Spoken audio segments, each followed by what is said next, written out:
tomorrow. But you know, I appreciate from media's point of view, you'd like to be there, and we would like you to be there too.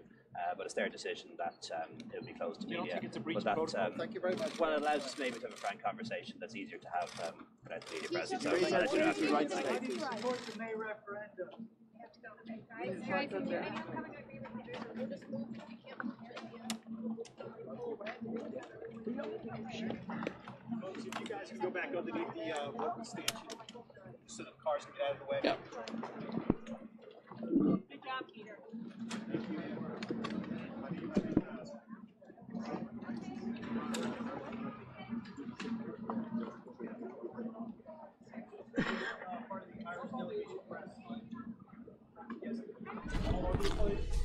Hi guys, Molly inside the DC newsroom here. You're looking at some live pictures outside the White House where the Prime Minister of Ireland is meeting with the President today. He came out to the podium in front of the White House to make a brief statement just now, so I wanted to go up and take that for you. But we're live in the newsroom here on the Ides of March 15th, that is, and if you're like me and you took a lot of Latin in high school and you know all about what that means, let me know if you're watching in the comments. Hey Joan, good to see you, and what you think. We're going to be taking this in as much as we can live. Prime Minister meeting with the President later for a luncheon in advance of St. Patrick's Day, of course, which is Saturday. We also have some other live pictures coming to you as well. We're getting working on some internet issues here in studio, so we'll be kind of jumping around our feeds for now, but then we'll be back in studio and chatting with you in our live stream. So stay on with us for all live and breaking news from inside DC's newsroom today. Let's jump over to Oregon, guys, where there is a controlled apartment building demolition fire going on right now. Check out these aerials right here.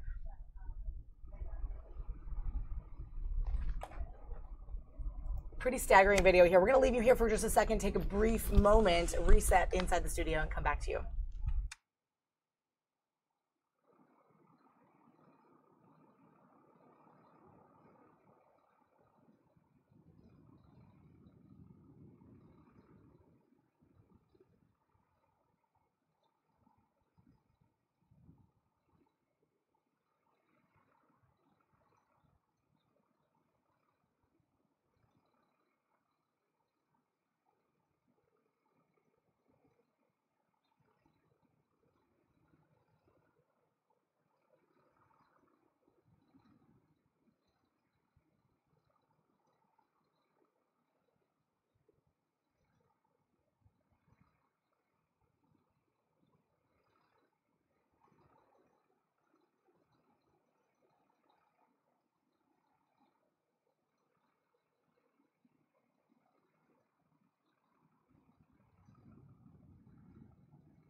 All right, guys, coming back into the studio here, we have some tape playback now of the Prime Minister of Ireland coming out to the microphone outside of the White House. This was sort of a surprise little news conference here for him. He's meeting with the president later at around noon Eastern time for a luncheon.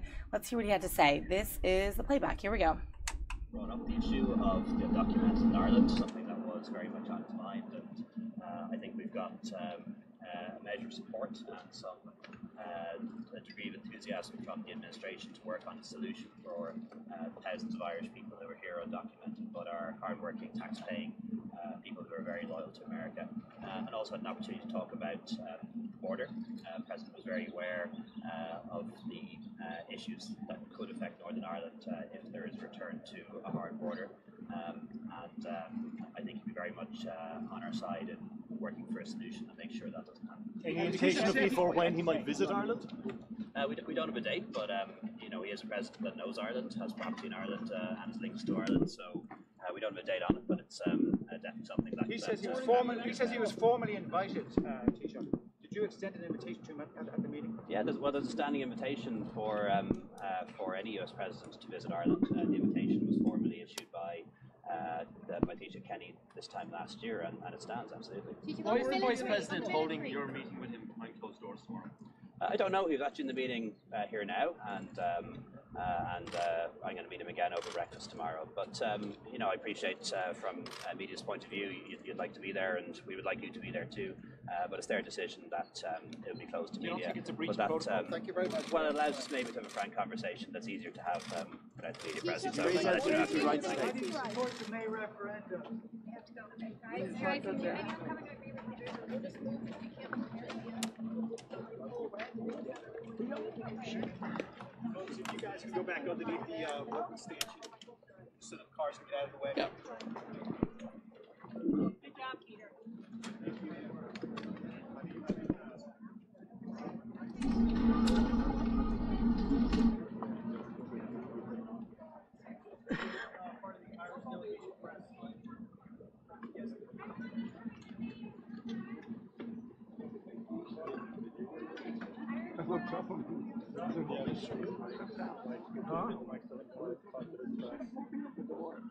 I thought he was going with the president.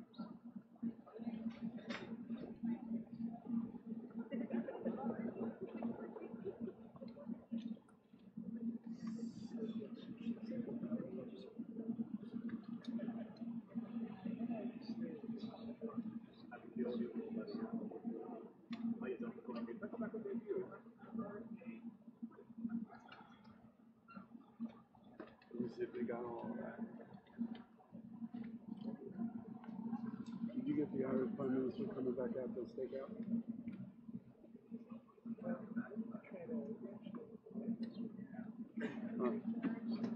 I'm recording right now, I'm still shooting, but just roll it back, see if you got them all for now. If you do, you got them. Thanks. Thanks. Call me back. Thanks. Bye. All right, guys, we're being told that the president's luncheon with the Prime Minister of Ireland is coming up shortly on this same channel, so we're going to make sure we stay here, keep our eyes on that. But I want to make you aware of some other stuff that's going on around across the country, including that controlled fire. Really cool visuals here. It is actually in Wisconsin, not Oregon. That was my mistake earlier, but take a look at that apartment destruction. It is, like I said, a controlled thing that they had planned, so there is no danger in that right now. We can see what you're looking at there. Also going on currently back home, bring it back to the Maryland area. Check this out. This is a live possible hostage situation in Montgomery County. We're told there is a possible domestic violence situation going on inside one of these houses here. We're just getting aerial views from our chopper. Unfortunately, not a lot of information coming into our desk right now. But once we have more information, anything coming in from media, any public information officer giving us some news on this, we'll let you know. But it's possible that there is a barricade situation, that there possibly are hostages involved. So again, we have sent one of our breaking news reporters out to that scene, and if anything becomes of that, we'll let you know. But again, this is a local situation back home here in Montgomery County, Maryland. And as more details become available, we'll bring them to you. But for now, let's take a look at some of our top stories of the day, you guys, including, first, the fact that it's the Ides of March, which we know. It is March 15th. Yes, the day, or reportedly, that people celebrate as when Caesar was stabbed, and it is sort of a haunting day. Of course, for some of those who studied Latin, like I did, you'll be aware of this. But take a look at some of the top stories, including the fact that Toys R Us is closing, you guys. Take a look.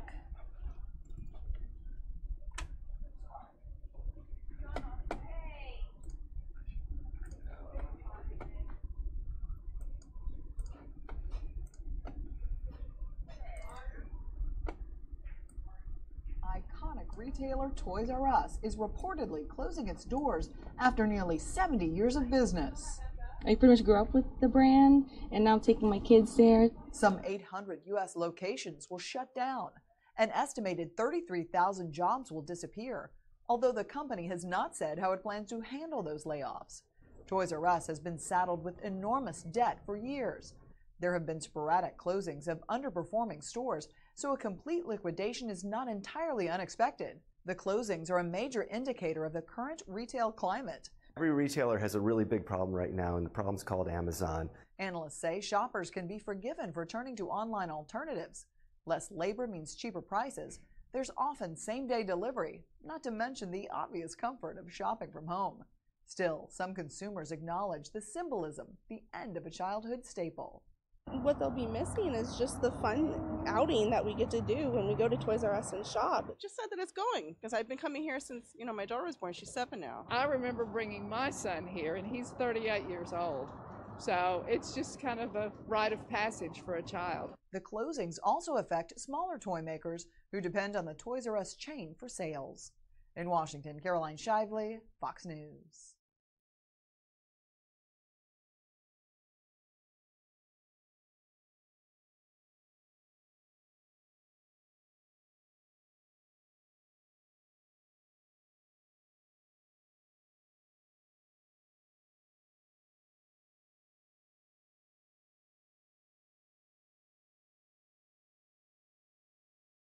Here in Exposition Park for the groundbreaking of the Lucas Museum of Narrative Art. Let's show you that groundbreaking ceremony. The project will transform a parking lot into a museum and 11 acres of new park garden space. The 300,000 square foot nonprofit museum will be 5 stories tall, have restaurants and meeting space. In the renderings, the museum somewhat resembles a spaceship, right? Well, that's fitting because it's Star Wars creator George Lucas and his wife behind the project. He says the focus of the museum is to open people's imaginations and inspire them to dream beyond what is considered possible. It's also about inclusion and serving the community. Here's more now from the ceremony. I believe in all kinds of art, and I believe all kinds of art have a right to exist. And I think it's important to have a museum that I used to jokingly say supports all the orphaned arts that nobody else wants to see, but everybody loves. And one other conversation I had with you, George, at one point when you talked about this place, you said, imagine that a child could go into our museum and see how we imagined going into space, and then go to the other end of Exposition Park and see how we actually did it. The museum will display art, teach children art, science, and technology skills needed for them to work in film, animation, and design industries. Lucas hopes to have the museum open by 2021. And this is their third go at groundbreaking. This is their third city, and they hope to have it built. We're here in Exposition Park. Matt Johnson, Fox 11 News.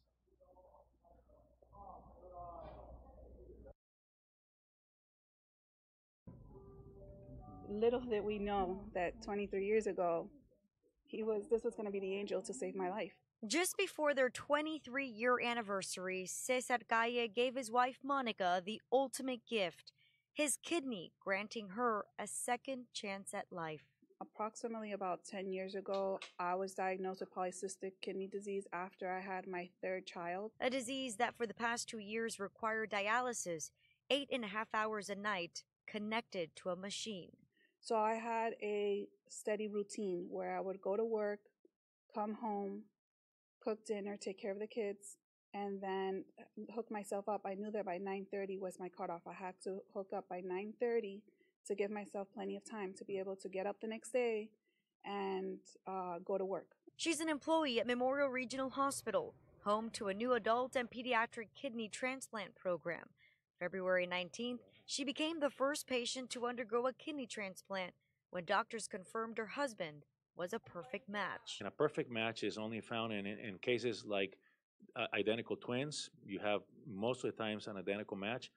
Parent to sibling, you may be lucky and have a 50% match, and sibling to sibling, a 25% match. So to find a perfect match between two spouses is very unusual, but very lucky for us to be able to find that. Lucky indeed, but Monica and Cesar know it was no coincidence they united 23 years ago. God knew what he was doing when he put this man in my life.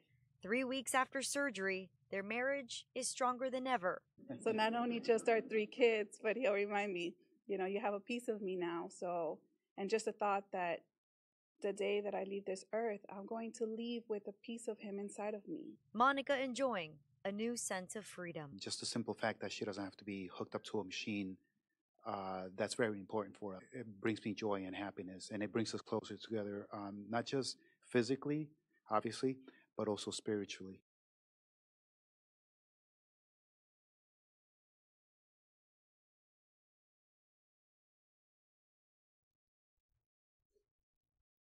Let the palace intrigue begin. A major shakeup at the White House possibly underway with more replacements in key positions. But whether the Senate allows them, that's still an open question.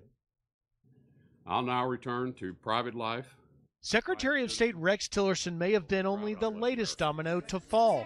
President Trump's surprise sacking of Tillerson set in motion a staff shakeup, starting with CIA Director Mike Pompeo, who the president wants to take over for Tillerson, and Pompeo's deputy, Gina Haspel, to head the CIA.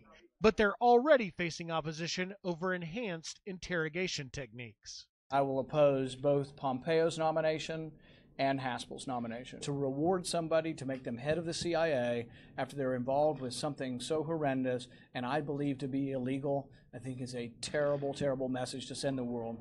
Change may also come to the VA, where Secretary David Shulkin has been on the hot seat over multiple scandals. Energy Secretary Rick Perry has denied reports that he'll replace him. If he starts cleaning house the way that in the last 24 hours we've been reading that he wants to, he's going to have a lot more openings and a lot more confirmation hearings. Not only is the schedule backed up, but those hearings will be embarrassing because it'll be a chance for Democrats to remind everybody just how ethically challenged this cabinet under President Trump has been. Other changes, the president tapping CNBC's Larry Kudlow to be his chief economic advisor, replacing Gary Cohn, who announced he was leaving last week.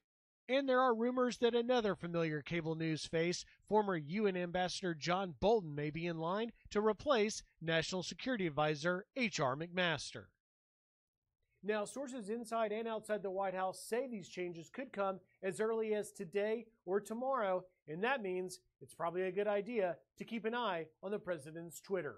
In Washington, Griff Jenkins, Fox News. Okay, speaking of the president's Twitter, or the former president's Twitter, it is the start of March Madness today, and former President Barack Obama tweeted his bracket. Did anybody see it? Is anybody playing in a pool in their office or wherever? I definitely am in mine. I'm about to get my bracket all printed out, solidified, ready for the games today. But anyway, Barack Obama made news because he was the first president to go on ESPN, make his picks. Big basketball fan, obviously. Throughout the years, he had a bracket, and people like to mimic his bracket and take his teams. But he picks Michigan State Spartans for the men to win the NCAA tournament, and for the women, the UConn Huskies, the undefeated, I believe, UConn Husky women. They've been good for many years. But anyway, that was kind of an interesting little tidbit about March Madness, which starts today. But jumping back over, guys, to here's my bracket. Thank you, Public Timing. All printed out and ready. I'm ready for the madness. My personal team not in it this year. St. Patrick's Day luncheon on the Hill. But actually, just getting word quickly that the St. Patrick's Day luncheon with President Trump and Prime Minister of Ireland is about to start. So we're going to get that up for you guys live. Take a little sneak peek at that luncheon. Meanwhile, I'll be making sure the final touches are on my bracket and getting ready for the games right here. So hope that you guys are too. All right, let's jump into this luncheon, guys. Prime Minister of Ireland with President Trump 2 days before St. Patrick's Day. Take a look.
Yeah.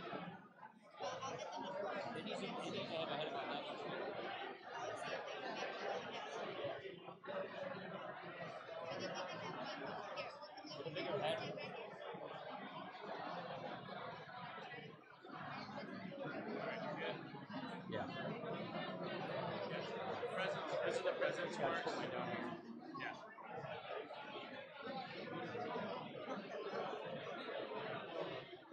Inside the White House here for this meeting, President Trump and the Prime Minister of Ireland. Obviously, a couple of days there's Vice President Pence there with his green tie. Lots of people joining for this luncheon. I want to bring in studio, in-house, our in-house resident Irishman reporter, Tom Fitzgerald. You've seen him before. Oh, Bigash and Bigora. So good at that.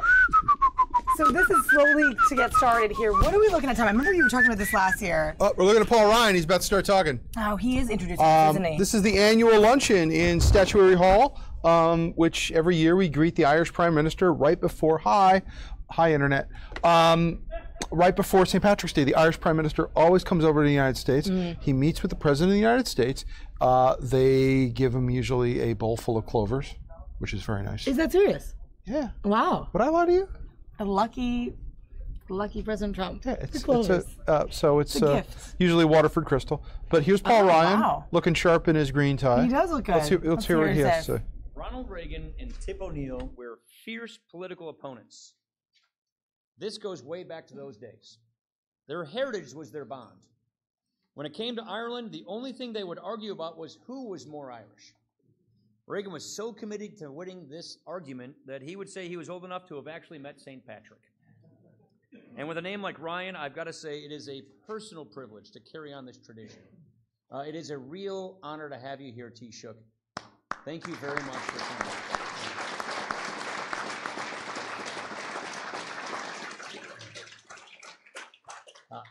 My own family comes from County Kilkenny, from a small town called Graignamanagh on the backside of the Black Stair Mountains.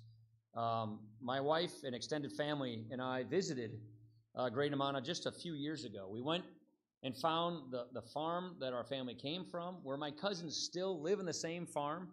We went to the abbey where our family, our ancestors were married and buried, and our cousin William O'Shea still farms the same place. And they had this beautiful ceremony they were putting together for us in downtown Graignamanagh. They had the local hurling hero coming out. They had the local TD and the abbot. And William O'Shea, who was my cousin, was supposed to kick things off at the pub, and he couldn't find a parking spot. He just kept going around the block looking for a parking spot while all the festivals were waiting. And he finally got so frustrated, he prayed out loud. He said, "Lord, if you find me a parking spot, I will give up drinking whiskey and I will go to church every single Sunday." And at that very moment, the clouds parted, sun shined down on a beautiful parking spot that just opened up right in front of the facility. He said, "Never mind, I found one myself." I promise this is the last one of those jokes, Leo. For people who may have heard this before, the reason Irish jokes are famous is because they're repeated. So, Leo, this is actually not your first time here, so this is really a welcome back. And what's exciting about this is you used to be an intern here not too many years ago, and now that you are the guest of honor, and I think that is just incredible.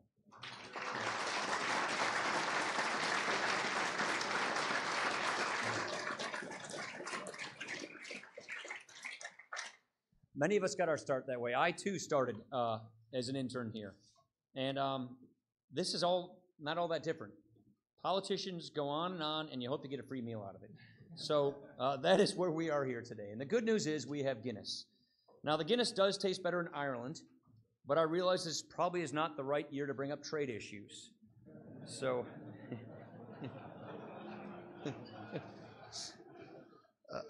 But our ties with Ireland are as strong as ever. I just look around the room. I look around the room and I see we have a speaker that's Irish. We have a Senate Majority Leader that is Scots-Irish. We've got members of the President's cabinet here. We've got maybe even a Kennedy running for president. Where is Joe? Yeah, he's around. Yeah, he's right here.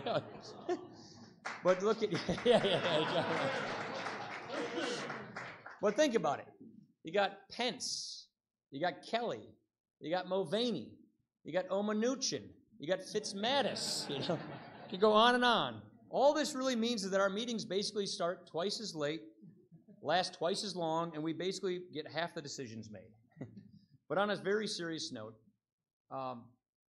what's wonderful about this tradition is our rich and deep heritage. Before Notre Dame was known as the Fighting Irish, that name belonged to the U.S. Army's 69th Infantry Regiment. They say Lincoln was so moved by this. He was so moved by the bravery of this brigade that on a visit to the battlefield, he picked up a corner of the Irish flag, he kissed it, and he said, "God bless this Irish flag." Well, God bless the Irish people too. The Irish people, in the spirit of the great St. Patrick, have always turned darkness into light and hardship into hope. They were our friends when we were friendless, and they were the defenders of our union when we were divided. The Irish came here in search of a better life, and they made this a better country. With their faith, with their passion, it's a people of gentle hearts and a people of strong roots. So in these times, as we strive to secure peace and opportunity, the friendship of the Irish remains our anchor in the choppiest of waters. So I would like to offer a toast with a proper head on the Guinness. May the winds of fortune sail you. May you sail the gentlest sea. May it always be the other guy or gal who says, "This drink's on me." Sláinte. Sláinte.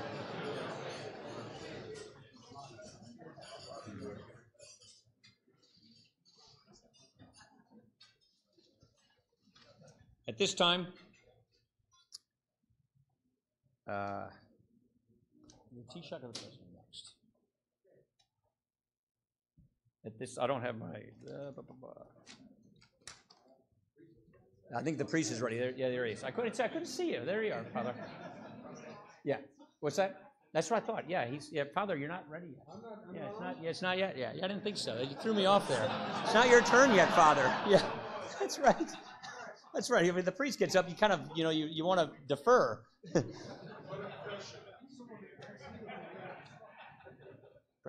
Yeah, at this time, I would like to introduce to come to the microphone, not Father yet, but the President of the United States.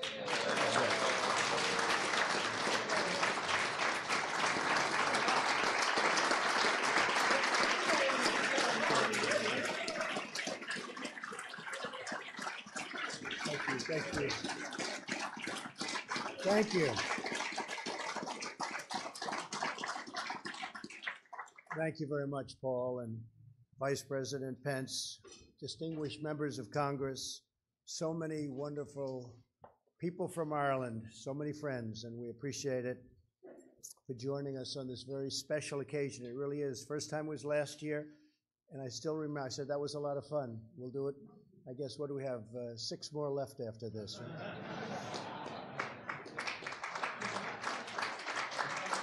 Well, we're honored to welcome Taoiseach. We have a long experience. You'll explain it later, but we actually knew each other from a different life, and it was very successful. I also want to warmly welcome Ambassador Mulhall, who has done an excellent job of representing a lot of good people. Thank you very much, Mr. Ambassador. Your wife, Greta. Thank you, Greta, very much. And all of the really incredible Irish delegation, many of whom I know very well. St. Patrick's Day is a time for us to honor and build upon the lasting bonds of our friendship between the United States and Ireland. Bonds forged through a very common heritage, shared values, and a united vision for a peaceful and prosperous future. More than 30 million Americans today claim Irish heritage. That's why you have such power in the halls of Congress and everywhere else. 30 million people. Among the many wonderful Americans who trace their roots back to Ireland are elected leaders like Paul, like Kevin, like Mike. I just have to look at almost this whole room. But we have just a tremendous group of unbelievable leaders. And a friend of mine, Cardinal Dolan, is a very, very proud person of Ireland. It was our first Catholic president, John Kennedy, himself of Irish descent, who set our nation's sights on the moon. We're looking at Mars, by the way, in case anybody hasn't seen it. Trying to top him. We're going to get there. It's going to move it along pretty good. A lot of things have happened, Mike, having to do with that subject. Way ahead of schedule. And astronaut Michael Collins, who you all know, and of Irish descent, and he piloted Apollo 11 mission that planted the American footprint and the American flag where no man had ever gone before. This impressive legacy of accomplishment is woven into our national character. The toughness, the grit, and the fighting Irish resolve are fundamental American ways of life. So on this St. Patrick's Day, we celebrate our long friendship and close ties with the people of Ireland, special, incredible, wonderful people. And we look forward to an exciting future that we will all share together. And it's an honor to have you with us. And I look forward to seeing you often. Whenever there's a problem, you call. We'll solve it. Okay? Except for trade. Trade. They got those taxes so low. You're a tough one to compete with the taxes, but congratulations. Great job. Thank you very much.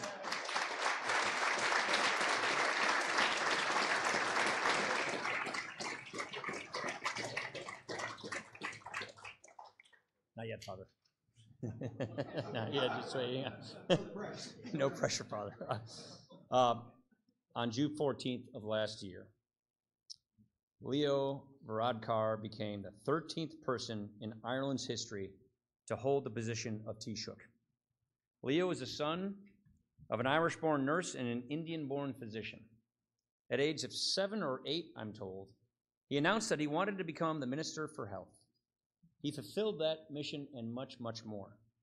Please join me in giving a warm welcome to, in his first time visiting Washington in this capacity, the Taoiseach, Leo Varadkar. Thank you, Leo. Welcome. Good to have you.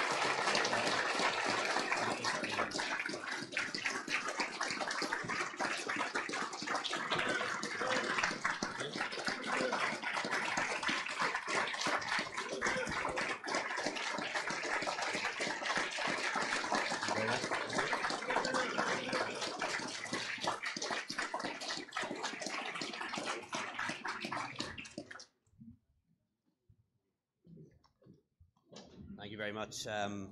My private secretary very, very kindly put my speech underneath the podium for me. He set us on the second row, just down here. He didn't tell me that it was going to be weighed down by 2 pints of Guinness that are actually down here, so only in America. Mr. Speaker, Mr. President, Mr. Vice President, members of Congress, friends of Ireland, and distinguished guests. Is cúis áthastam fan seo liveniu, son rialtas agus muintir na haireann, banachtaí, na féile pádraig, oribh go léir. Mr. Speaker, thank you very much for the really kind invitation to join you this afternoon to celebrate St. Patrick's Day with so many true friends of Ireland in this really magnificent setting. It's a very special occasion for me, as you allude to the fact that I once worked here in my youth. I served as a congressional intern back in the year 2000, working here on Capitol Hill as an intern for Congressman Jack Quinn, representing at the time New York 30, Buffalo, New York, who I know is a friend to some of you here today. And I actually used to give tours of this building, believe it or not, because that was part of what interns had to do. Now, I imagine it was probably a strange experience for people coming down from Buff to meet an Irish intern with an Indian name to bring them on a tour of their Capitol building. But somehow or another it seemed to work, and I gave a pretty mean tour, I reckon. And I do know each and every statue from each and every state and where they come from, but I believe they've changed over the years a little bit. But it is a very special place for me for another reason as well, and it's a place that I hold dear. And one of the things that was given to me when I finished up my time working here was an American flag, a Star-Spangled Banner that flew over Cannon office building where I worked for some time. And that's a memento, keepsake that I've kept with me since then, and is one that I keep in my office. It's now part of the furniture in the Taoiseach's office, that American flag that flew here 20 years ago. And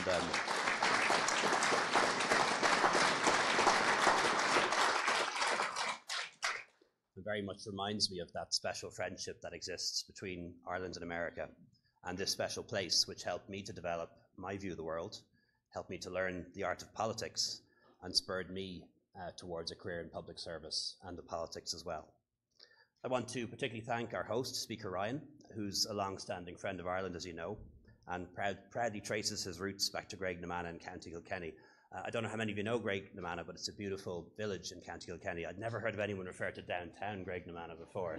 But, it doesn't quite have a downtown, but it is a very, really beautiful village in County Kilkenny.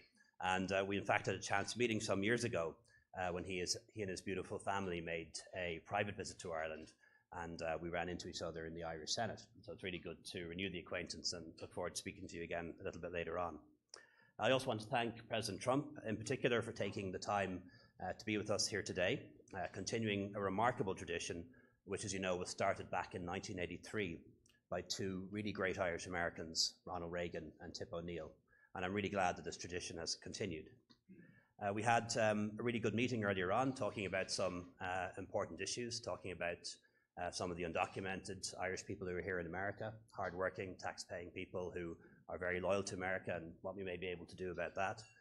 Talking about trade, I'm an optimist on that one. I think we can have a new fair trade and free trade deal between Europe and America, and there's no better man to make a deal than President Trump, so I'm sure if we all put our minds to that, it can be done. And also talking about Northern Ireland and the real need and desire that we all share to make sure that we don't go backwards, that people keep working together in Northern Ireland, and that we don't have a hard border on our island ever again. So I want to thank Congress and the White House for your indispensable and steadfast support for Northern Ireland over the years. I forgot to tell the story, Mr. President. As the President alluded to the fact that we actually had been in contact before the President became President and before I became Taoiseach. And it happened 3 or 4 years ago when I was Minister for Tourism. And just to show how small the world really is, at the time Ambassador Mulhall was Ambassador to London. And I was over, I think, for a rugby match. And as you know, there's an important rugby match coming up this weekend. And I was sports minister as well, by the way, so I was there in business. My assistant John Carroll said that there's a call. Donald Trump wants to speak to you. And I just thought this can't be the case. This has to be a piss take by one of my staff members. Surely a businessman like Donald Trump would write a letter first, and we'd organise a meeting. But as we all know, President Trump doesn't work like that. He's a very, very direct man, likes to get things done. So at the other end of the phone was Donald Trump saying to me that he'd bought this resort in Ireland, in County Clare, this beautiful golf resort called Doonbeg. But there was a problem nearby. Somebody was trying to build a wind farm. And that, of course, could have a real impact on tourism and the beauty of the landscape.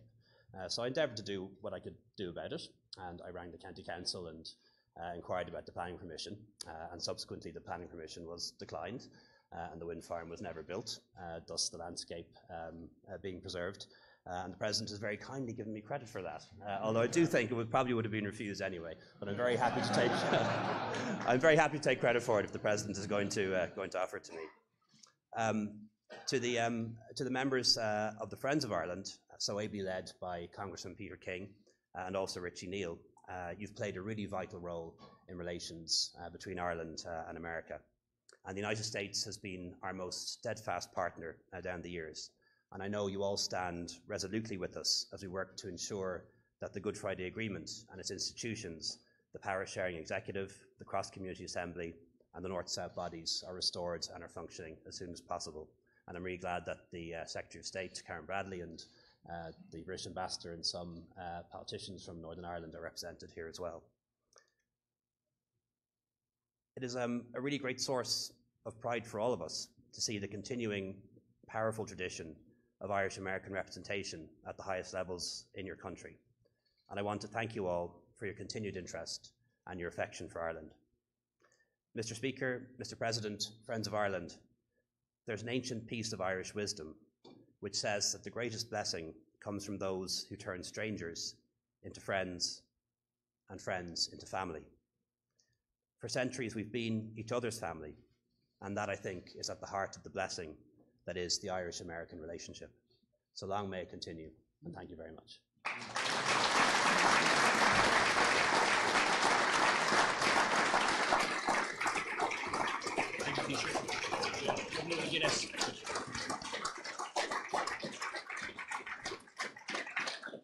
All right, Father, now it's time.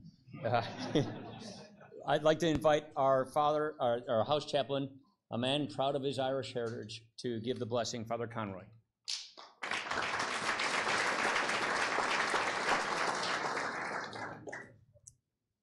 It's about time, right, Eminence? So let us pray. Father,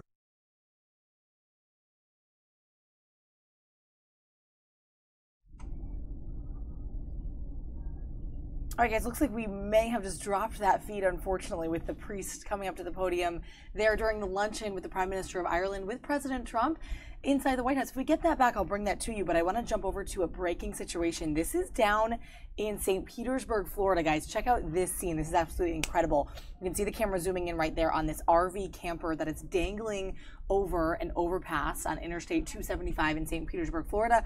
Police say thankfully there are no injuries. Looks like everyone who was involved, possibly the car that was either towing the camper or people that were inside of it, did get out. So there are no injuries, but 3 cars were involved in this situation. And the pictures are really just incredible to see. Look at that zoom in there of the camper dangling over the overpass. Again, that's Interstate 275 in St. Petersburg, Florida.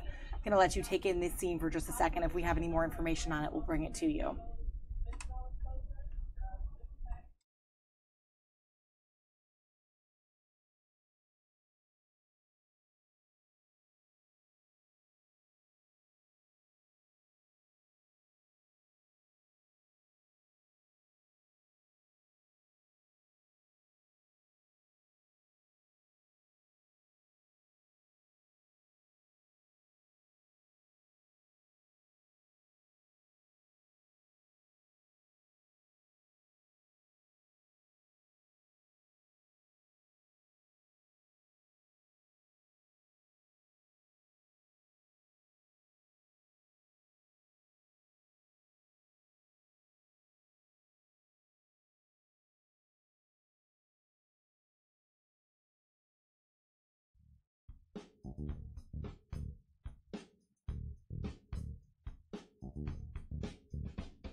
All right, guys, if you are still on with us, thanks for joining us here today on our stream at Fox 5 Live inside the digital newsroom at Fox 5 DC. Still looking at this scene from Tampa, our local sister station there, with their aerial video of this camper dangling over the overpass on 275. If you're familiar with that area, you possibly know that interstate, but it looks like police and fire crews and rescue crews are working to sort of stabilize this vehicle, which is attached to a large yellow pulley on another vehicle that is keeping it upright. So luckily, no reports of any injuries here. People did get out. They were able to clear that scene, but we still have these amazing visuals. Really quite a scary situation, but luckily no one hurt, so that's a good thing. Meanwhile, still this controlled live camera fire that we have going on in Wisconsin. This is in Beaver Dam, Wisconsin. We're told it was an apartment building demolition, and it's still going on there. So some pretty amazing smoke visuals there as well.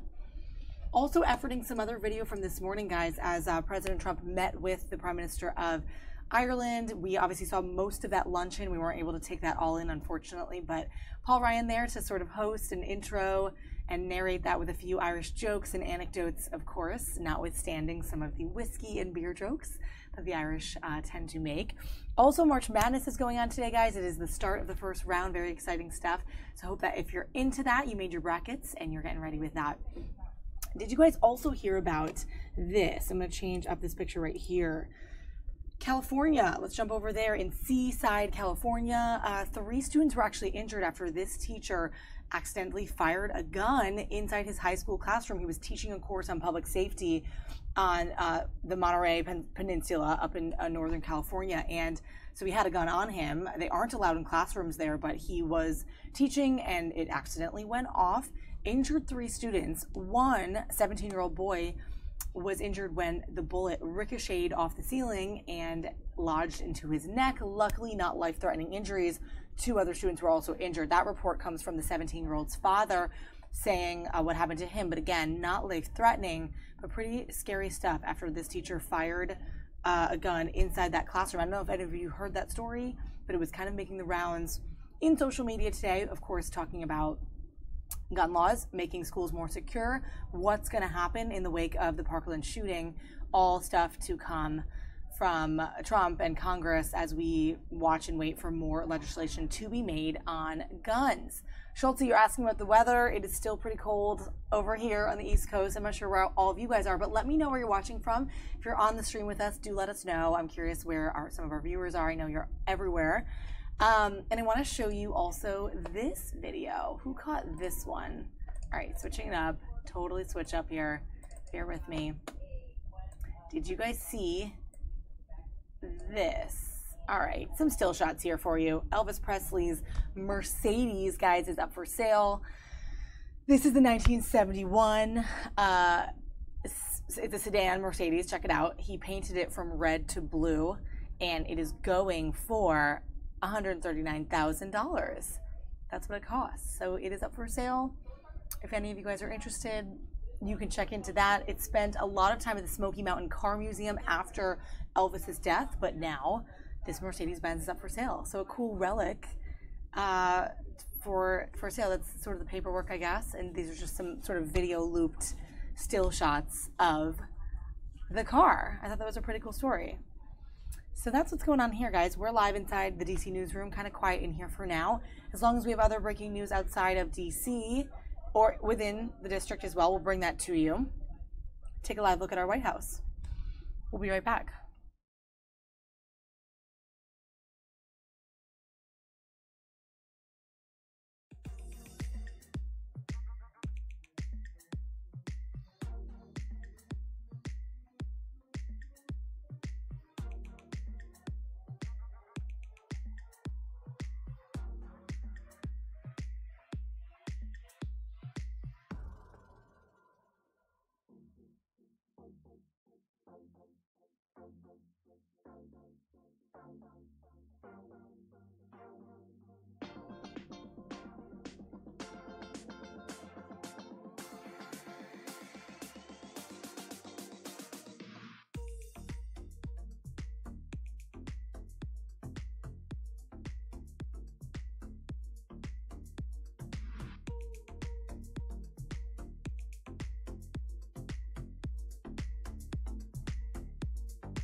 All right, guys, we're back in the newsroom. Thanks for joining us on our live stream today.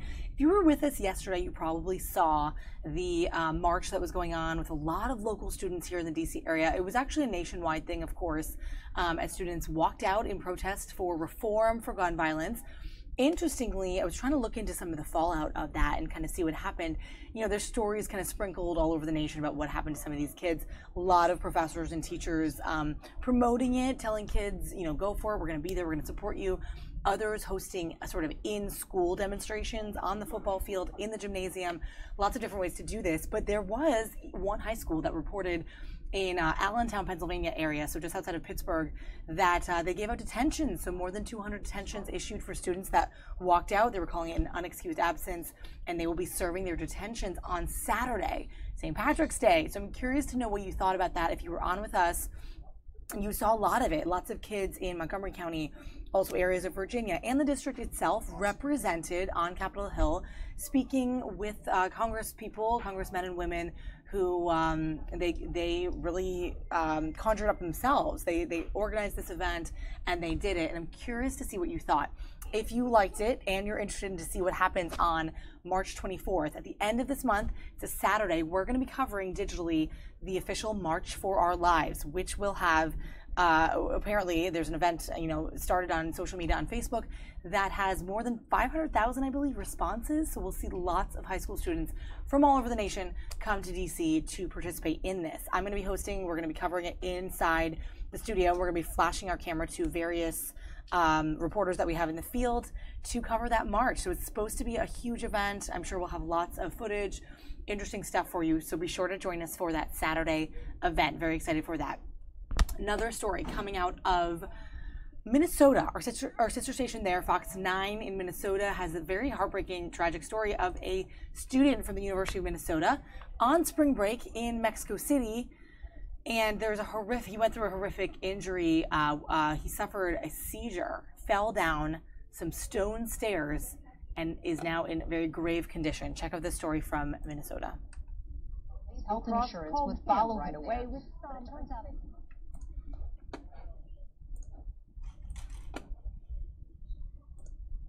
that he had everything in place to make sure his health insurance would follow him there, but it turns out it didn't. Fox 9's Karen Scullin joins us now to explain what happened and what you need to know before you travel. Karen. Well, Michael Newell got the call that his son was in a Mexico City hospital and immediately flew from Minneapolis to be by his bedside.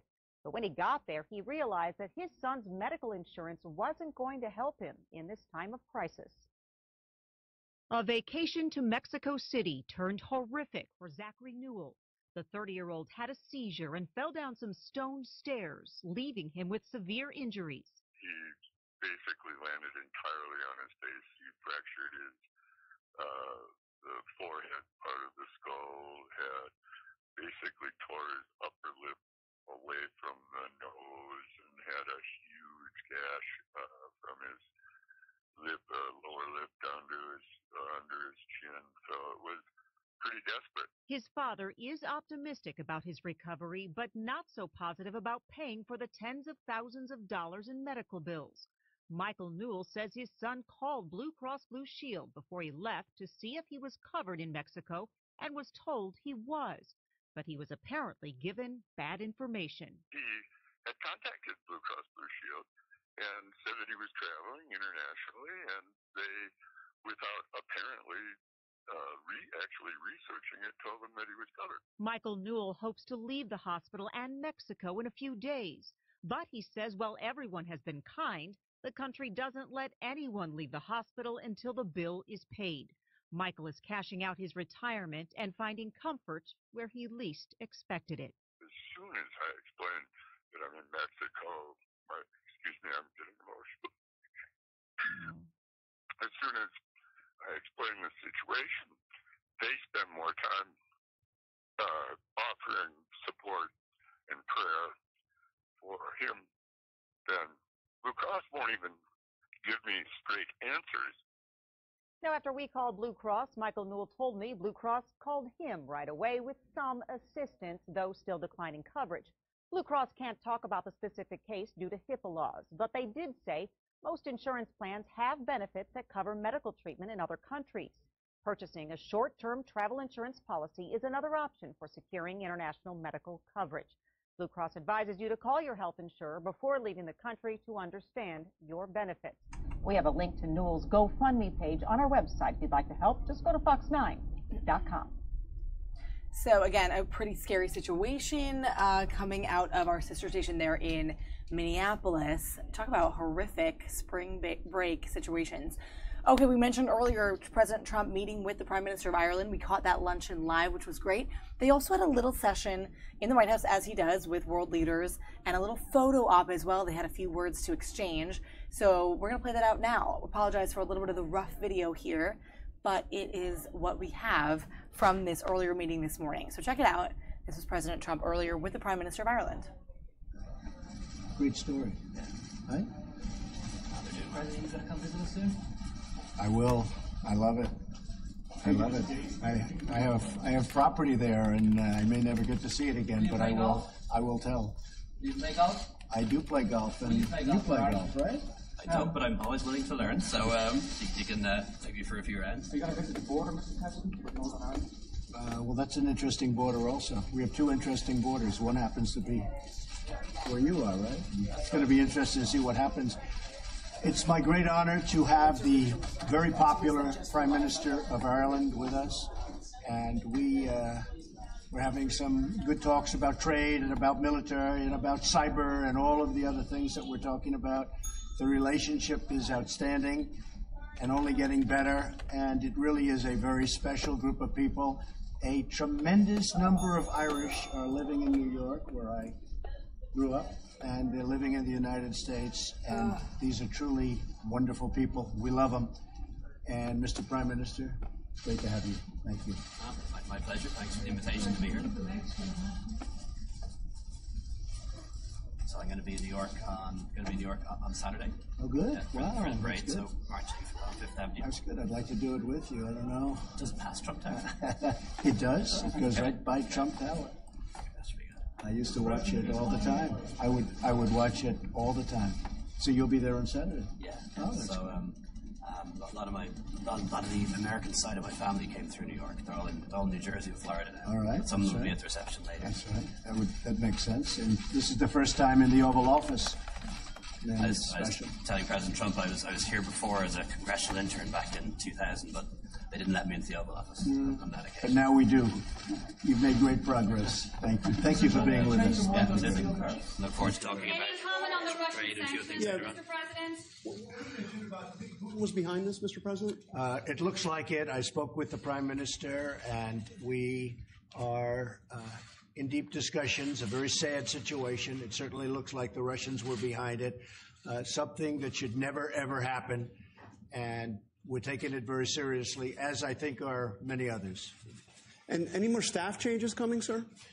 Well, the story was very false. I mean, they wrote a story about staff changes today that was very false. We made a wonderful change. I think Mike Pompeo is going to be an incredible Secretary of State. We have some wonderful ideas. I've gotten to know a lot of people over the last year. You know, I've been in Washington for a little bit more than a year, where some people have been here for 30, 40 years. I've gotten to know great people.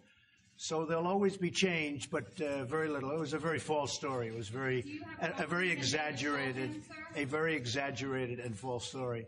But there'll always be change, and I think you want to see change.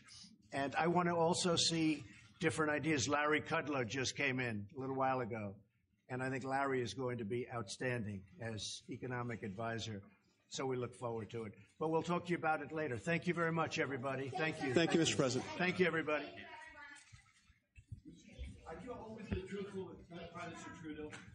Thank you very much. All right, so President Trump answering a few questions to the press, as he usually does after that little meeting and photo op with Prime Minister of Ireland. I want to let you know we just got an alert that National Security Advisor H.R. McMaster is speaking on Syria, about Syria, from the U.S. Holocaust Museum right here in D.C. I'm going to be efforting that video and setting it up. I just have to go make a quick switch on our video stream. But I want to grab that because it's happening right in our backyard. Anybody here been to the Holocaust Museum? It's one of the main must-sees in DC that I actually have not been to, even though I've been here for many years, and it's high on my list. So let me know if you have. I'm going to set up that stream now so we can take that in live, and we'll be right back. Let's bring you a live picture of the Capitol.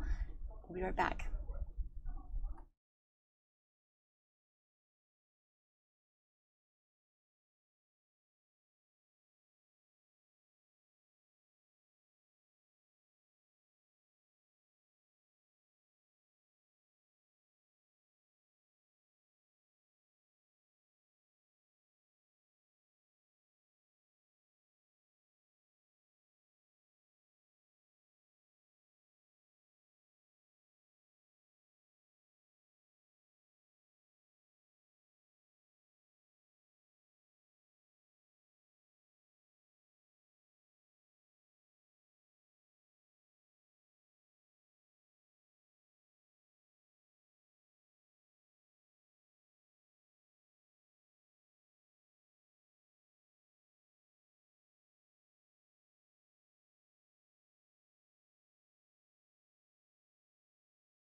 So just to preempt you guys on what you're watching here, General McMaster will be delivering the keynote address here at the U.S. Holocaust Memorial Museum on Syria. The talk is entitled, "Syria is the Worst Yet to Come," and I believe it goes in correlation with the fact that currently one of the exhibits on display at the museum is one that talks about the start of the conflict in Syria to the present day, and it's called "Syria, Please Don't Forget Us."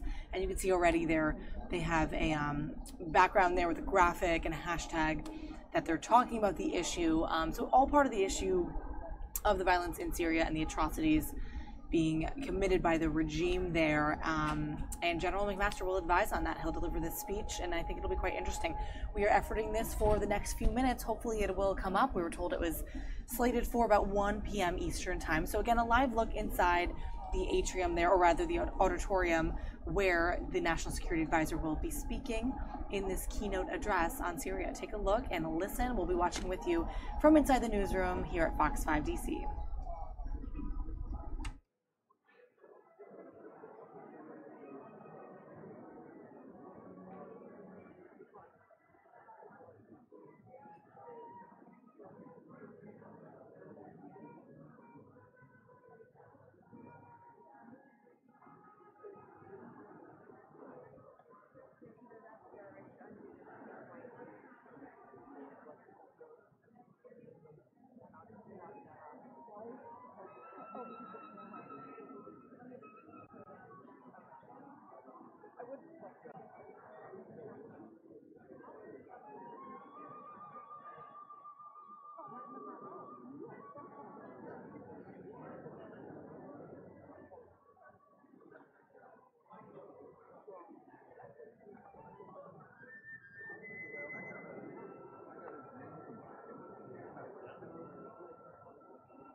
Good afternoon.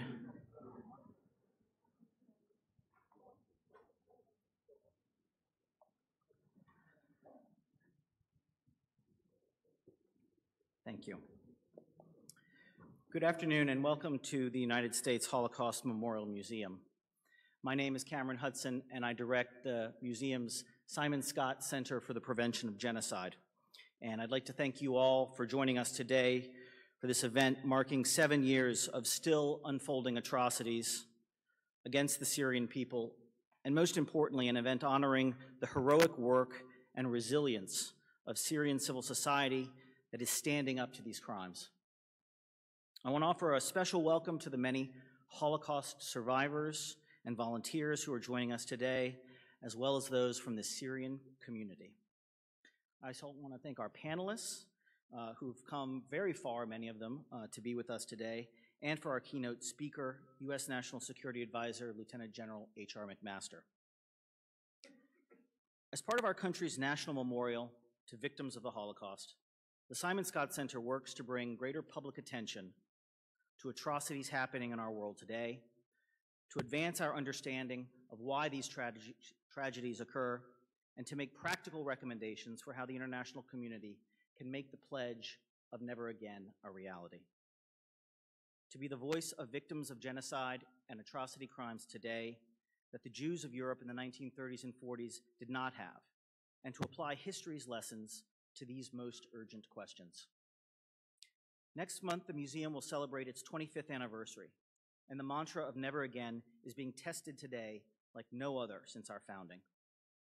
When we opened in 1993, Europe was facing genocidal violence in the Balkans, while the seeds of a new genocide were being sown in Rwanda. As we opened these doors, Yugoslavia's capital, Sarajevo, was under siege. Nearly 500,000 people were trapped in that city for almost 4 years, pinned down by sniper rifles and mortar attacks. The world stood in outraged disbelief as innocent civilians were gunned down one by one, and as marketplaces were reduced to rubble. We watched as United Nations safe zones became anything but safe. And for the first time, CNN brought these atrocities into our living rooms in near real time. After nearly 4 years of anemic response, the world was finally moved when more than 8,000 men and boys were marched to their death, and the evidence of their fate, satellite imagery of these mass graves, finally emerged to the public. Today, the modern concept of besiegement can no longer be associated only with Sarajevo. As we speak, more than 400,000 civilians are besieged and facing near constant bombardment. Homs, Aleppo, Idlib, Eastern Ghouta, today all share this unwanted label. For these cities and their populations, the safe zones of yesterday have become the de-escalation zones of today. Except unlike in the 1990s, besieged civilians in Syria are being targeted with chemical weapons and guided missiles, not with bullets and mortars. And the evidence of mass killing is visible not in the freshly turned earth, but in the smokestacks of crematoria. And the knowledge of these crimes is delivered to us in a near constant and overwhelming stream of information that we now have to avert our eyes from. But despite these crimes and our knowledge of them, a principled international response to this human tragedy remains missing after 7 years. What is not missing, however, are those average Syrians who have stepped into this unfathomable breach as rescuers, as doctors, as aid workers, as criminal investigators, as human rights activists, and as average citizens, refusing to be destroyed. For their heroic efforts, the Assad regime has labeled them terrorists and terrorist sympathizers, and has reserved some of its harshest treatment and most cowardly targeting on those who have stepped forward to save lives. Today, we honor those efforts. And to do that, we are joined by a truly remarkable group of representatives from 3 organizations who are bravely serving the people of Syria. As we mark the 7th year of conflict and we take note of the special roles of Syrian civilians in it, we must not lose sight of the costs of inaction. Today, the Simon Scott Center is releasing a recent Bearing Witness report on the crisis in Syria, which shares the title with today's event, Syria is the Worst Yet to Come. In it, we outline a host of warnings for how this crisis will continue to deteriorate and what policy options are still left to explore to protect civilians from a seemingly endless onslaught. To help us understand and grapple with some of these questions about what more can be done and what more should be done to help Syrians and end this conflict, I am truly honored to welcome back to this museum Lieutenant General H.R. McMaster, the United States National Security Advisor, to offer his reflections on the administration's approach to this crisis. A graduate of West Point with a PhD in military history from the University of North Carolina at Chapel Hill, General McMaster has had a long and distinguished career in the United States Army. His command assignments include Commanding General Maneuver Center of Excellence, Commander Combined Joint Interagency Task Force in Kabul, Afghanistan, and Commander 3rd Armored Cavalry Regiment. He also served as the Special Assistant to the Commander of Multinational Forces in Iraq and as an Assistant Professor of History at West Point. Ladies and gentlemen, please join me in welcoming General H.R. McMaster.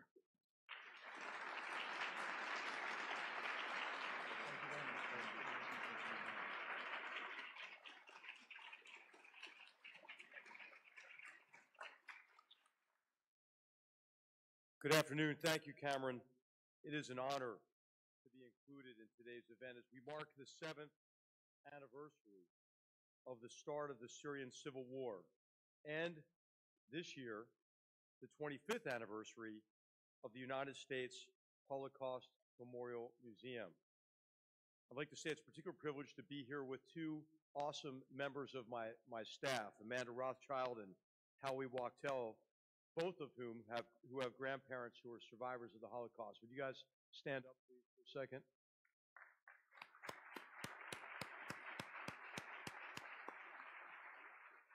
I wish more of you could know the extremely dedicated and talented members of the National Security staff who work at the White House. They work extremely hard for our president and for our nation, and it's a real privilege to serve alongside of them.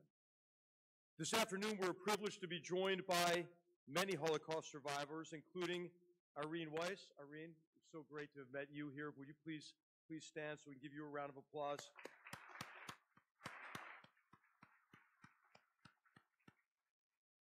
She'll share her story at the end of this program, of a story of courage and resilience.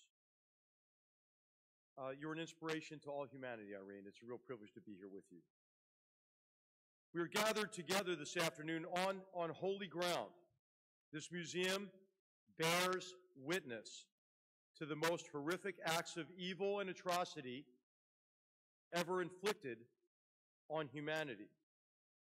The documents, recordings, and mementos contained in these walls provide testimony on behalf of millions of Holocaust victims unjustly taken from us before they could share their stories.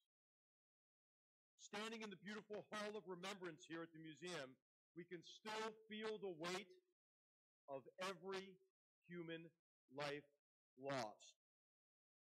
Engraved on the wall behind the eternal flame is the well-known passage from Deuteronomy. Guard yourself and guard your soul carefully, lest you forget the things your eyes saw, and you shall make them known to your children and to your children's children. The United States Holocaust Museum teaches the importance of remembrance. This museum tells the stories of beloved children like 7-year-old Tommy Pfeffer, who was gassed to death at Auschwitz, alongside his 10-year-old brother, Jan Peter. It tells the stories of the righteous rescuers who risked their lives to save others, like Raoul Wallenberg and Oskar Schindler. And it tells the stories of inspiring Jewish resistance fighters, like young Hannah Senesh, who parachuted behind enemy lines with the British Army to aid anti-Nazi partisans and rescue Jews. As many of you know, Hannah was captured in occupied Hungary, interrogated, and tortured. During her almost 5 months in prison, Hannah revealed no information about her mission. Eventually convicted of treason, she was sentenced to death. On November 7th, 1944, at just 23 years of age, Hannah was taken to a Budapest courtyard where she refused a blindfold. A poem found in Hannah's cell after her execution read in part, "I gambled on what mattered most." It is important to remember what happened to people like Hannah, Tommy, and Irene, because we know that these horrors can happen again. But remembrance is only the first step. We cannot stop at remembrance alone. If we are to fulfill our promise, never again, we must also act to protect victims and hold all responsible parties accountable. Unfortunately, today in Syria, we are confronted once more with some of the worst atrocities known to man. The war has now raged for 7 years. The Assad regime has killed indiscriminately, tortured, starved, raped, and used chemical weapons on its own people. It has attacked hospitals and schools, and countless Syrians have been arrested, abducted, or have simply disappeared. And ISIS has kidnapped, tortured, murdered, brutally persecuted religious minorities, and committed unspeakable horrors, such as burning victims alive in cages. The Syria exhibit here at the Holocaust Museum, which I've first visited in January, details these horrifying crimes through photographs, film, first-person accounts, and other documentary evidence. It is estimated that nearly 500,000 people have perished since the war began. In February alone, nearly 1,400 civilians have died. The conflict has created over 5 million refugees and over 6 million displaced persons. So today, I want to tell you how the United States is taking action to protect innocent Syrians, defeat ISIS, and hold the Assad regime and its sponsors accountable for their crimes. First, like so many in the room today, we are documenting atrocities. The United States is declassifying intelligence that exposes Assad's horrific crimes. In May of last year, President Trump released images that we believe depict a crematorium at one of the regime's prisons, likely installed to hide evidence of mass murder. Our administration is also helping to fund the International Impartial and Independent Mechanism, the IIIM, created by the United Nations General Assembly.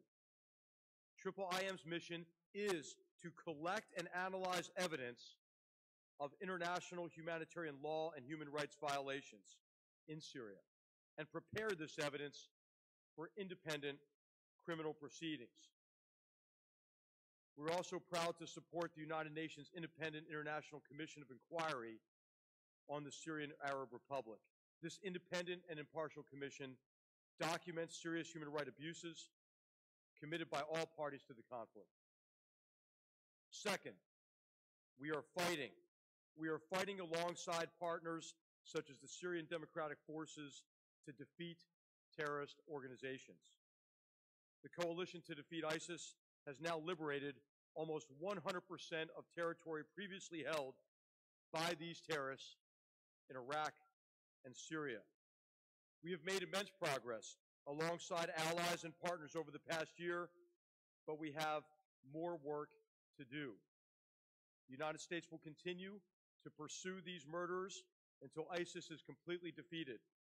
Population centers are stabilized, and refugees can safely return home.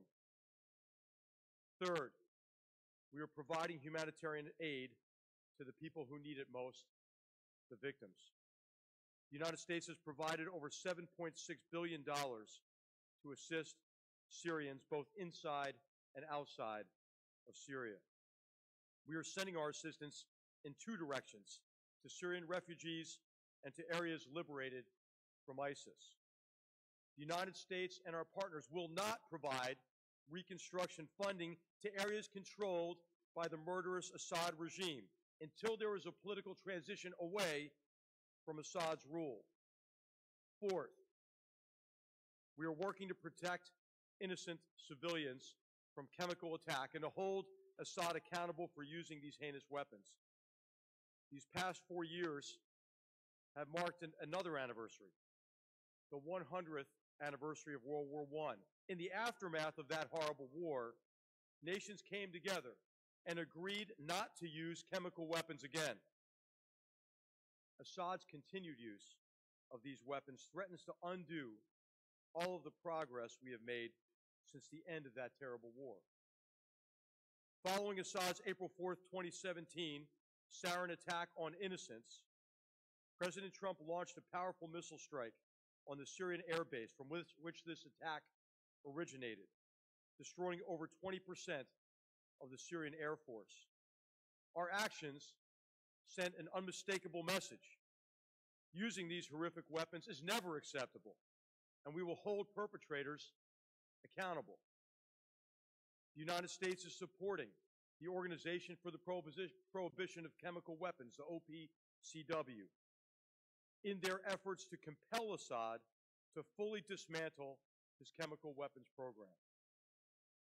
Unfortunately, many of these life-saving efforts to resolve the conflict, to defeat ISIS, to deliver humanitarian aid, and to deter chemical weapons attacks are impeded by the Assad regime sponsors in Tehran and in Moscow.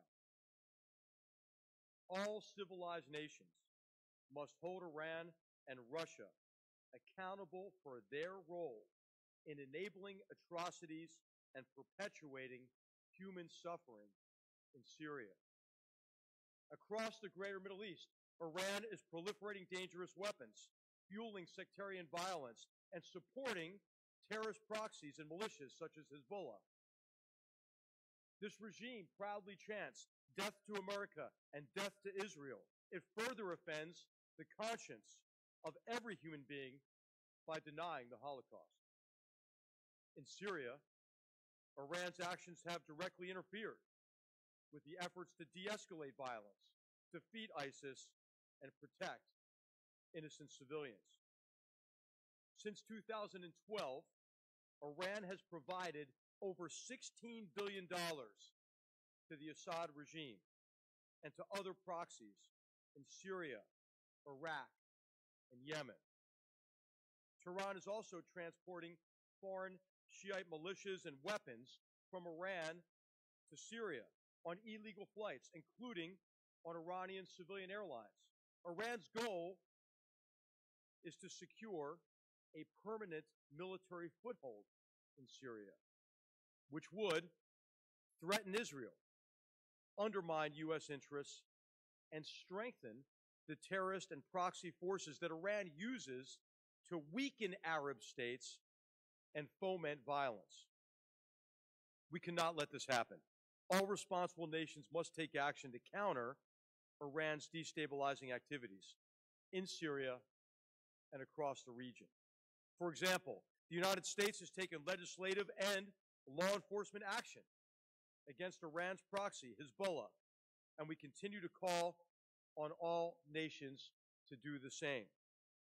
Anyone who cares about the plight of Syrians, Israelis, Lebanese, Yemenis, and all people in the region should also stop doing business with companies affiliated with the Islamic Revolutionary Guards Corps. Iran uses its relationship with these companies to fund and facilitate violence, terror, and bloodshed.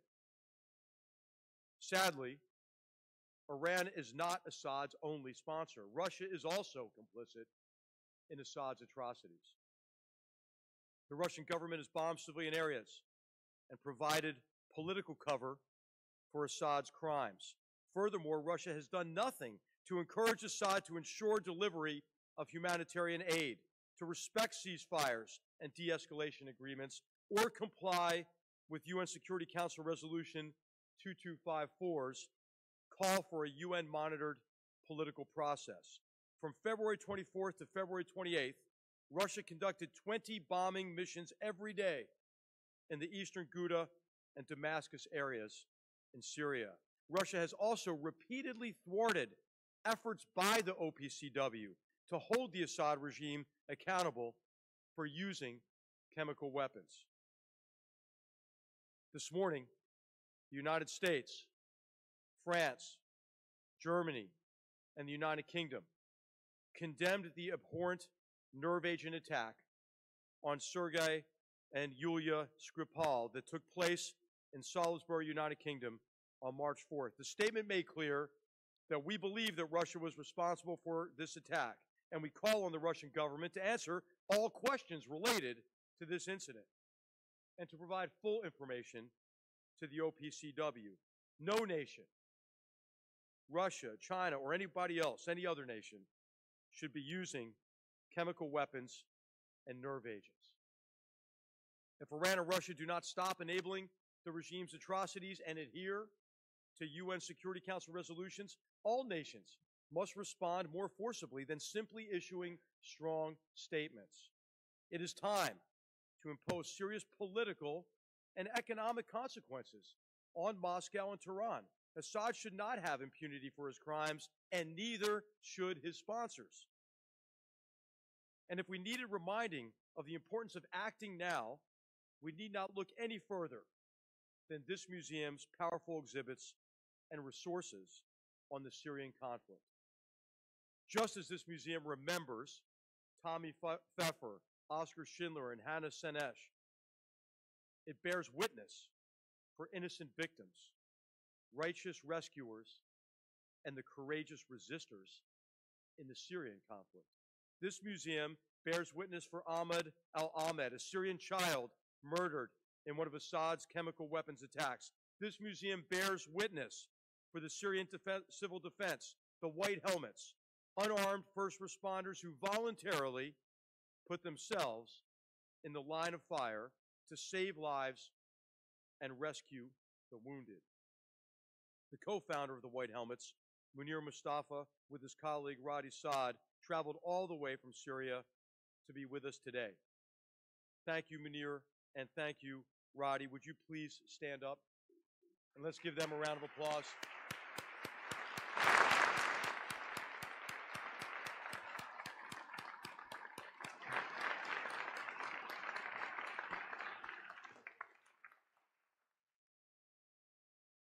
And this museum bears witness for Syrians like Mansour Omari, who risked his life to confront Assad's atrocities.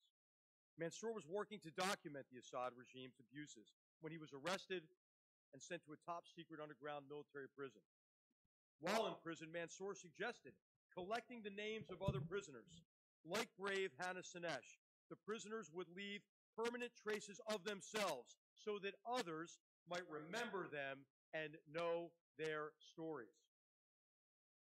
Using their blood and rust from cell bars, they wrote their names on scraps of fabric torn from clothes.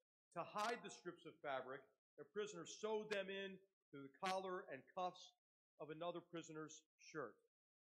After nearly a year in captivity, Mansour received news that he would be released. As he was leaving, other prisoners whispered 4 heart-wrenching words. Please don't forget us. He would not. Mansour was wearing the shirt, and the bloodied scraps of fabric containing the names of 82 prisoners are now on display at the United States Holocaust Memorial Museum.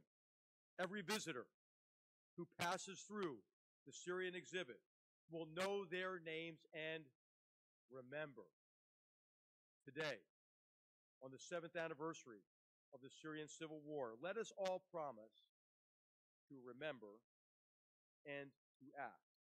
We will never forget the victims of the Holocaust, and we will listen to survivors like Irene. We will never forget the victims of the Syrian civil war, and we will listen to witnesses like Mansour. Preventing genocide and mass atrocities falls on all of us. Every nation and every person must share this responsibility with allies, partners, and like-minded nations. We are acting.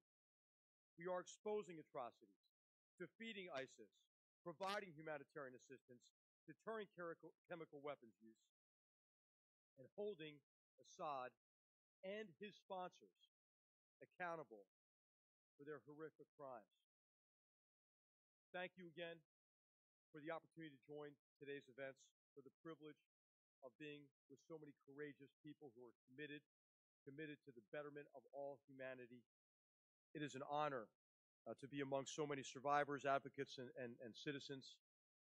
We appreciate all you do to bring greater awareness to these and other atrocities. On behalf of President Trump, it's a privilege to be with you, and we are committed to remembering, and we are committed to acting. Thank you.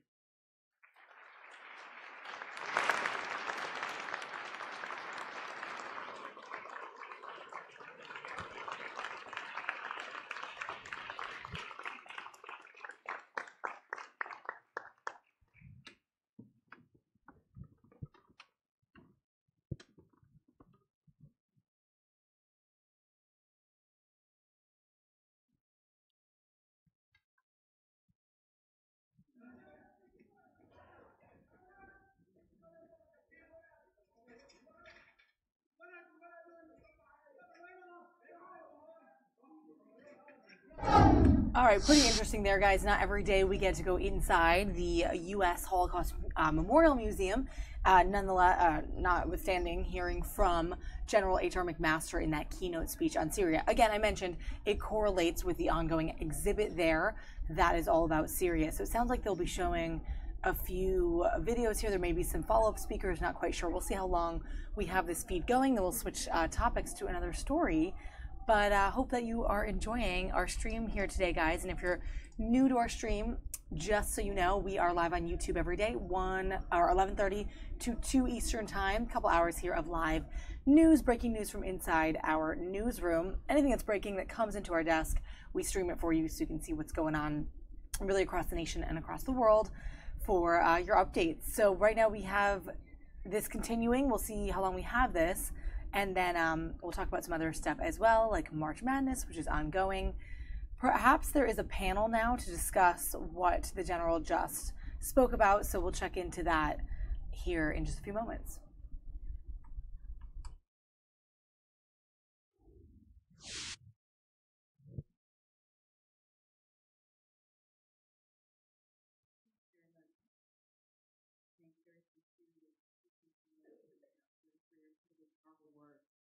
I think you early on said we can't stop at remembrance alone. What we need is action. And I think our guests here and the video that we just watched shows why this is such a critically important moment to reflect on what that means. A few weeks ago, I was sitting with a colleague of mine in Turkey, and we were talking to one of our colleagues and friends, Ahmed. We were having dinner, and his two young daughters were crawling all over my colleague Janelle and I. They were incredibly adorable. As we were talking, I realized that those were the two daughters that when Ahmed told me that there had been a chemical weapons attack, a sarin attack in eastern Ghouta, those were the two daughters that narrowly missed being killed. His window had been open to their apartment, and as the chemicals came through the window, the wind went in one direction, and it killed their bird. Had the wind gone in another direction, it would have killed Amira and Judy, who at the time were 4 and 8. And to this day, they talk about their cuckoo bird that was killed. Use that just as an example of the realities of the horrors of the atrocities that are being perpetrated in Syria today. The reality is that the victims are not terrorists as they are so often defined by the Syrian regime and by the Russian government, but they there innocent children, women, men, who are simply trying to live every single day. To put it in context, over the last 7 years, over 500,000 Syrians have been killed. More than 5 million have been internally displaced. More than 6 million are refugees, primarily in the neighboring countries. On a daily basis, they face an onslaught of the attacks that you watched in that video in eastern Ghouta. We should not have to be here sitting to talk about what has happened in Syria or in Palestine. In the aftermath of the there was a story that was oft told of a group of Tutsi who wrote a letter to their pastors, and they said in that letter, "Tomorrow we and our families will be killed." The one message that Janelle and I had when we left Turkey and Jordan, from each of the Syrians that we met.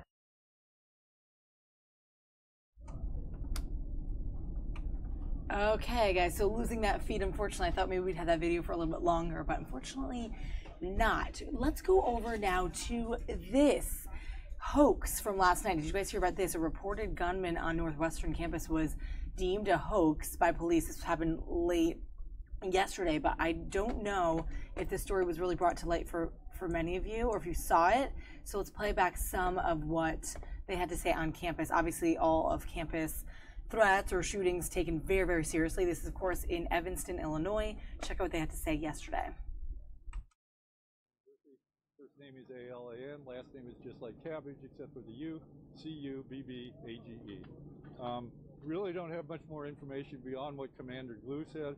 I don't have the name of the person available and exactly what her status as a student is. It is a Northwestern student.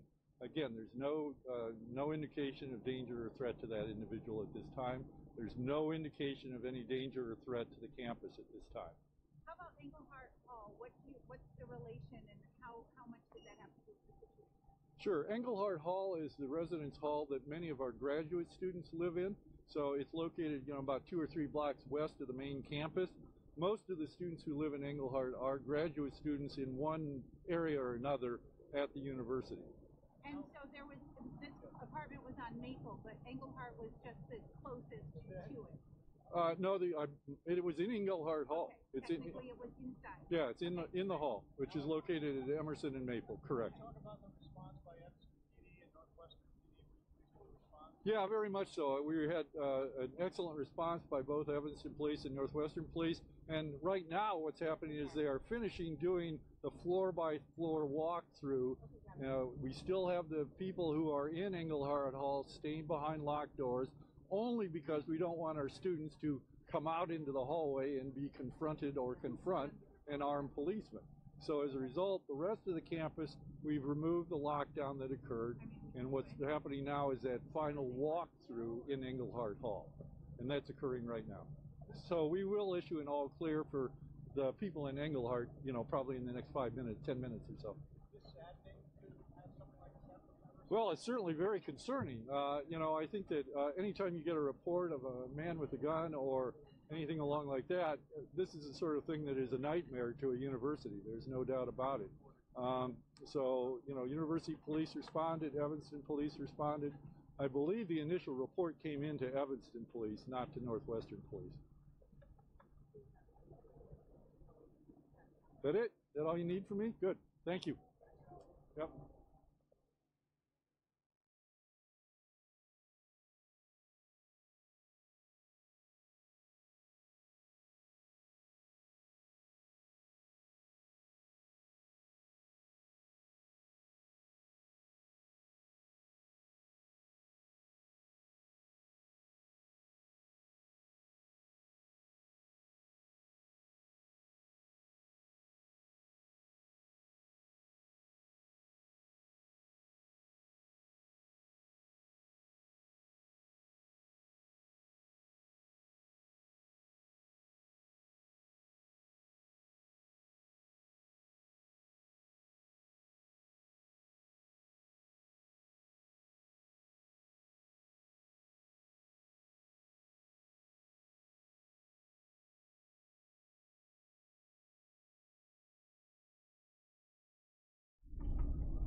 All right, guys. Hi, everybody who's watching. Thanks for joining us on the stream. You can see the sign behind me where Fox 5 Live, our YouTube live stream during the middle of the day here on your weekdays. Thanks for hanging out with us here in the newsroom. Couple stories to recap before we close it down for today, guys. We're going to continue all of our digital coverage on our website, on our other platforms, our social media platforms, Facebook, Twitter, everything that we post on. Our handle, of course, Fox 5 DC on all of those. But quick recap, March Madness starts today. Hope that you got your brackets in by noon. It's all going on right now. If you're catching some of the games at work, just make sure your boss doesn't catch you underneath those Excel spreadsheets. You know you have it on. Also, Toys R Us slated to close more than 700 stores around the country, putting in jeopardy about 33,000 jobs, guys. Pretty sad for the kid and all of us, I guess you could say. They're saying if you still have gift cards, to make sure you either use them very fast or you can sell them on a website called Gift Card Granny. Now, you'll lose a portion of what those gift cards are actually worth, but at least get a little bit of money for it instead if you're not going to use it. That's unfortunate. All right, lastly, we'll leave it with this picture of this bass grouper fish. Guys, check it out. A 68-year-old woman in Perth, Australia, caught this 130-pound monster fish off the coast there. It took her 40 minutes to reel it in. It is 5'4", 5 feet 4 inches, which is my height. So you can kind of see with her grabbing it, just the proportion of that fish to her body. Pretty crazy stuff. Pretty awesome picture, though, to leave you guys with. So have a great Thursday, guys. Happy March Madness. We'll catch you tomorrow for some of the round 2 games. We'll talk about those, and we'll have anything else that's live and breaking from inside our newsroom. Take care.